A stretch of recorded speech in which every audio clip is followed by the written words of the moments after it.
Autumn rain tapped softly against the wide glass panels of the 39th floor penthouse, nestled in the heart of Vancouver. In the gray wash of daylight, Elliot Grant, 36, sat motionless in a leather chair by the window, eyes locked on his computer screen. Once a celebrated architect and the visionary behind a global sustainable design empire, Elliot had built cities, won accolades, and shaped skylines. But today, the world he created had turned its back on him. In front of him lay a medical report. Cold, clinical, black and white words cut through his thoughts like a razor. Malignant brain tumor, inoperable. Estimated time left, 12 to 18 months. His fingers dug into the armrests, veins bulging against pale skin. He made no sound, no cry of anguish, but inside, a tremor cracked the foundation of everything he believed in. Death, something he always thought would arrive later, after he'd done everything right, was now a looming verdict. He wasn't afraid of dying. He was afraid of being forgotten. A man like him, who designed green cities, who stood on international stages to accept awards, could he really vanish so easily? No wife, no children, no one to remember him once he was gone? Elliot Grant would disappear like he had never been here. He stood, walked to his desk, where an unfinished blueprint lay untouched, edges curling. His voice was barely a whisper as he said to himself, "A child. I need a child. Not for love, not for family, but to leave behind a legacy in flesh and blood. No treatment, no miracle, only power." And Elliot still had plenty of that, enough to buy the one thing he could not create on his own, a woman to carry the final hope of his life. Across the country, in a cramped fifth-floor apartment in Montreal, Clara Monroe, 27, sat by her brother's hospital bed. Her hands, once steady on a violin bow, now trembled as she wiped the sweat from Ben's forehead. He was only 15, his skin pale, lips dry, body frail beneath thin hospital blankets. Ben had a rare blood disorder. A marrow transplant was his only shot. That hope, however, came with a price Clara could no longer afford. She had already sold her violin, her concert dresses, even the dream of one day performing at the Royal Albert Hall. But none of it was enough. And time was slipping away. Her phone buzzed, a number she didn't recognize. She hesitated, then answered. "Ms. Monroe?" a deep male voice said. "I represent Mr. Elliot Grant. We have a proposal that could change your life." Clara frowned. "I don't have time for scams." "This is no scam," he replied calmly. $5 million. Your brother's full medical expenses will be covered up front. In exchange? She froze. Couldn't breathe. In exchange for what? "Mr. Grant wants a surrogate," he said flatly. "You will carry his child. Once delivered, you relinquish all rights. No contact. This is purely contractual." Clara gripped the phone tighter. She wanted to scream, to curse this man, but Ben's face flickered before her, his tired eyes, his brave little smile despite the pain. Her heart clenched. "Give me 24 hours, she whispered. "No more than that," he said, then hung up. The next day, Clara stepped into the icy conference room at Grant & Associates. The air was sterile, empty. Elliot Grant sat at the head of the table, posture perfect, eyes unreadable. He pushed a folder toward her. "Read it. You'll live in my estate, carry the child, deliver. I'll pay. No attachments, no claims, no future involvement." Clara skimmed the pages. Each clause sliced into her dignity like paper-thin knives. But then she saw Ben's face again, the brother she loved more than anything, her only family left. She looked up, voice shaking yet firm. "I'll sign, but I'm not a baby machine." Elliot's mouth twitched in something that wasn't quite a smile. "You're a clause, a contract. Don't expect anything else." Clara picked up the pen. Her fingers trembled. When she signed her name, it felt like a piece of her soul broke free and vanished. Elliot Grant's estate sat quietly on the western hills of Vancouver, surrounded by towering pine trees that stood like natural sentinels. From a distance, the glass and steel structure resembled a modern palace, reflecting the somber gray skies of early winter. But as Clara Monroe stepped through the heavy iron gates, what wrapped around her wasn't awe, it was suffocation. Her suitcase held only a few old clothes and a wooden box filled with sheet music. Fragments of a life once filled with music and dreams. The housekeeper, Mrs. Evelyn, a stern woman in her early 50s, greeted her with a tight-lipped expression. "Your room is on the second floor. These are Mr. Grant's house rules." Clara took the neatly typed paper and read, "Do not enter the third floor. Do not ask about Mr. Grant's personal affairs. Only appear when summoned. No noise, no disturbance." Each line felt like another chain being fastened around her throat. Clara nodded. "Understood," she said, voice quiet but firm. Her room was lavish but lifeless. No flowers, no art. Just walls as white and blank as silence itself. That night, Clara couldn't sleep. The house felt too foreign, too cold. Her chest ached with weight she couldn't name. Drawn by instinct, she wandered to the living room. In the center stood a lone violin, old, untouched, as if it had escaped the purge of everything else new in the house. She lifted it gently, took a deep breath, and began to play a melody she had written for Ben. The notes floated, trembling yet soft, like memories whispered in the dark. Upstairs, Elliot stepped out of his study and froze. That sound, too real, too raw, it cracked open something in him he'd locked away for years. His chest tightened. He descended halfway down the stairs and saw Clara. Brown hair cascading over her shoulders, arms wrapped around the violin as if it were breathing with her. "Miss Monroe," his voice cut through the music like a blade. Clara jumped, the notes halting in midair. "No sound is allowed in this house unless I say so," he said, each word rejecting her presence. Clara clutched the violin, eyes misty but gaze unyielding. "I'm sorry," she said softly. "I won't play again." Elliot said nothing, turned and walked away, but in that flicker of eye contact, Clara saw it. Not just coldness, but pain buried too deep for words. 5 days had passed since Clara Monroe entered Elliot Grant's mansion. She had grown used to the stillness, the endless white hallways, the soundless marble floors, the ever-watchful gaze of Mrs. Evelyn. But what she couldn't grow used to was the aching loneliness that crept into her chest like cold air through cracks in a wall. Every morning, Clara called Ben. His voice, fragile but bright, pulled her back from the edge. "I drew a violin today," he chirped. "I'll show you tomorrow." That sentence became her anchor. That afternoon, while aimlessly exploring the mansion, Clara found herself at the foot of the forbidden staircase leading to the third floor. A door stood at the end of the hallway, old wood, slightly ajar, as if inviting her in. Curiosity overtook obedience. She stepped inside. It was a small, dust-covered room, silent as memory. On a table sat a faded photo of a woman with warm eyes, holding a cello in her arms. An unfinished oil painting leaned against the window. A sunlit garden mid-bloom. In the corner, a wooden box overflowed with handwritten letters. Clara picked one up. The script was firm, emotional. "I once thought the world was ours, but perhaps fate chose otherwise." No name, but each word ached with sorrow. She stood there, still. The cold man she saw every day, he had once loved and lost.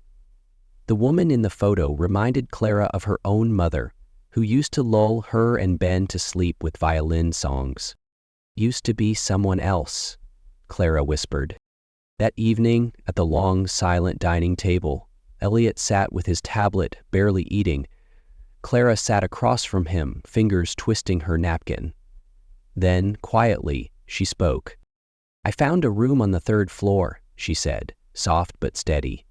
"There was a photo. Who was the woman?" The air froze. Elliot looked up, and his eyes flashed with fury. "You had no right to dig through my life," he snapped. "You're a surrogate, nothing more." His words cut deep, but Clara held his gaze.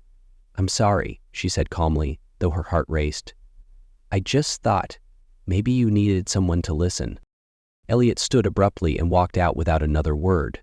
But Clara didn't regret what she'd said, because in his eyes, just for a second, she had seen pain. Real, unhealed pain. The medical suite inside Elliot Grant's mansion was sterile, quiet, and cold, just like the rest of the house. Clara Monroe sat on the edge of the exam bed, hands clasped tightly in her lap, eyes fixed on the white tile floor. Today was the day she fulfilled her side of the contract. Elliot's private physician, a composed middle-aged man with quiet eyes, entered with 2 nurses. Everything happened quickly, efficiently, and without unnecessary words. Clara never once looked up during the embryo transfer procedure. No comforting touch, no gentle question, not even a "Are you okay?" She was a body selected for genetic compatibility, good health, and a signature scrawled in trembled ink. When the nurse told her to rest for 30 minutes, Clara lay back and stared at the white ceiling, listening to the low hum of the ventilation system. Her heart no longer belonged solely to herself. It was now the beginning of something sacred and binding. Elliot didn't appear that day, not even a message, not even a glance. But Clara wasn't surprised. She hadn't expected anything from a man who had looked her in the eye and said she was a clause. Still, beneath her resigned calm, something in her felt hollow. Not because of Elliot, but because the experience, this monumental, life-changing moment, had been stripped of its intimacy. For most, pregnancy was a miracle. For her, it was a transaction, a beginning calculated in numbers, sealed in ink and bound in silence. Yet when she placed her hand gently on her stomach, still empty but now seeded with the possibility of life, tears slipped from her eyes. "No matter how you came to me, I'll protect you," she whispered. That night, Clara couldn't sleep. She sat by the window, watching the rain fall gently onto the rose bushes below. Her hand rested over her belly, silently willing life to take root. And somewhere in that vast, quiet house, Elliot was also awake. He wasn't looking at blueprints. He wasn't sipping his usual glass of scotch. He was just sitting still, listening to the rain. He didn't believe in feelings, but he knew something had begun. That morning, soft rain fell over Vancouver. Clara Monroe had just ended her daily call with Ben, her heart lighter after hearing about his latest painting session at the hospital. As she lowered the phone, a knock came at her door. Mrs. Evelyn stood there, her usual stern face oddly softened. "Mr. Grant wants you to see the private doctor today. Prenatal checkup." Clara nodded, her heartbeat stammering. In the bright examination room, she lay still on the ultrasound table as the doctor studied the monitor. Then he smiled. "Congratulations, Ms. Monroe. You're carrying twins. Both babies look very healthy." Clara froze. Her breath caught. Twins? 2 small lives growing within her, growing inside a world of silence, distance, and detachment. She laid a hand over her belly and whispered, "I'll try my best." "For both of you." When she returned to the mansion, Elliot was standing in the living room, his back to her, staring out into the rainy garden. The old violin still sat near the corner, but beside it now rested a fresh stack of sheet music, handwritten. "Is something wrong?" he asked, not cold, but guarded. Clara inhaled. "I just had the ultrasound. It's twins. Both are healthy." Elliot turned around, face unreadable. "Good. Stick to the contract then." Clara looked down, biting the sting of disappointment that pricked her chest, but then her eyes caught the manuscript. On the cover were 5 simple words, "Lullaby for 2 lights." "I wrote it for the kids," Elliot said, voice lower than usual. Clara picked it up, fingers trembling. The notes weren't complex, but they were full of warmth, soft, real. A part of him quietly offered, "May I play it?" He didn't answer right away. Then, finally, he nodded once. "If you want." Clara sat down, cradling the violin. She played, slowly, carefully, each note like a whispered blessing for the two lives inside her, and maybe for the man sitting behind her, no longer turning away. Elliot didn't leave. He stayed through every note, unmoving, and when Clara turned to look at him at the very end, she saw something in his gaze that hadn't been there before. Not ice, but a flicker of awakening. Ever since the lullaby had filled the living room, something had shifted. Not in words, Elliot Grant remained reserved, composed, and emotionally distant. But Clara could feel it. Subtle things. A glance that lingered longer, the space between them narrowing, slowly, as though even silence now carried warmth. One morning, with rare sunlight spilling through the kitchen windows, Clara turned to him and smiled softly. "Today we're cooking together."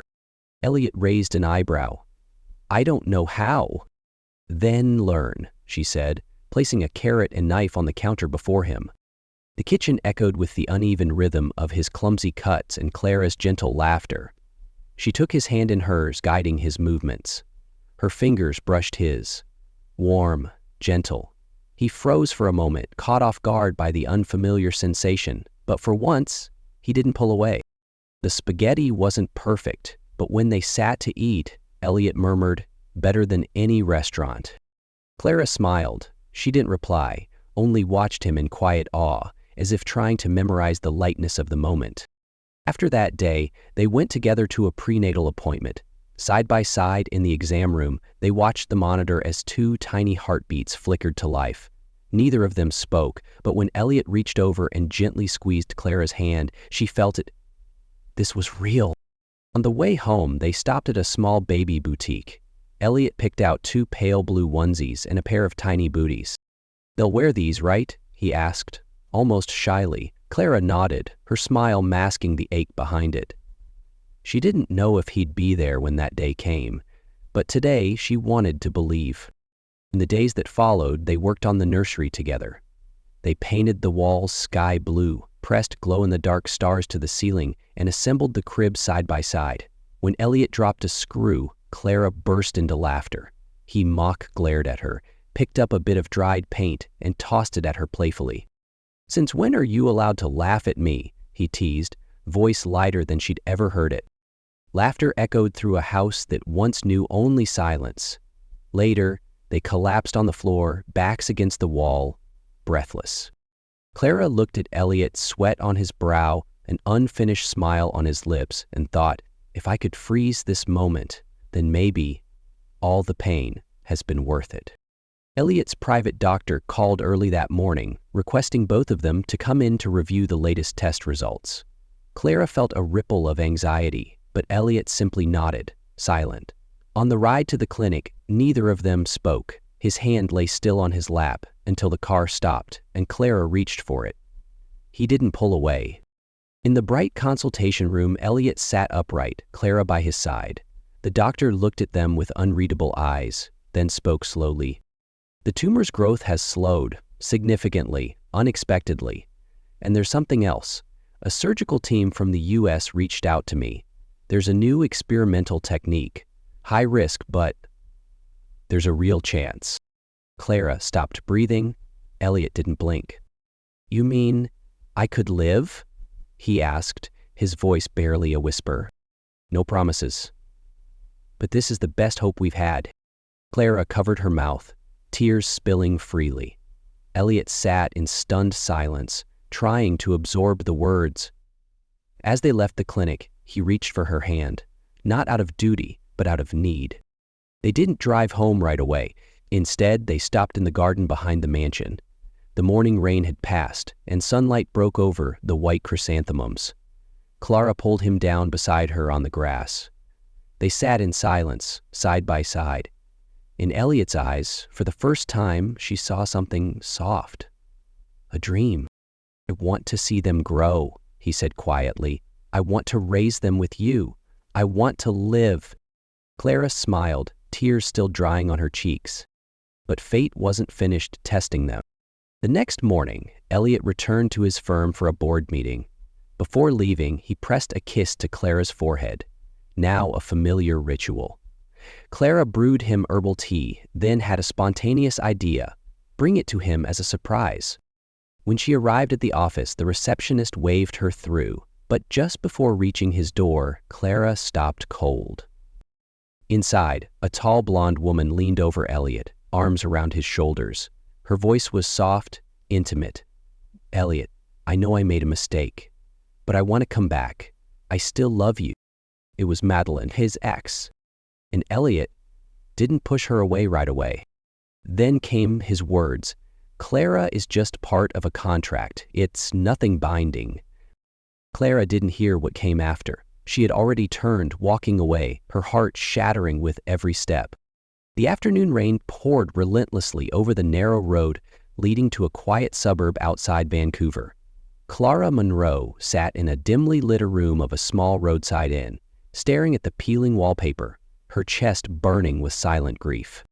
It had been 3 days since she walked out of Elliot's office. No messages, no calls. She had vanished, retreating into the echo chamber of her pain. The silver bracelet he once gave her, engraved with "We Walk Together," now lay untouched in a drawer. Every time she glanced at it, her heart clenched.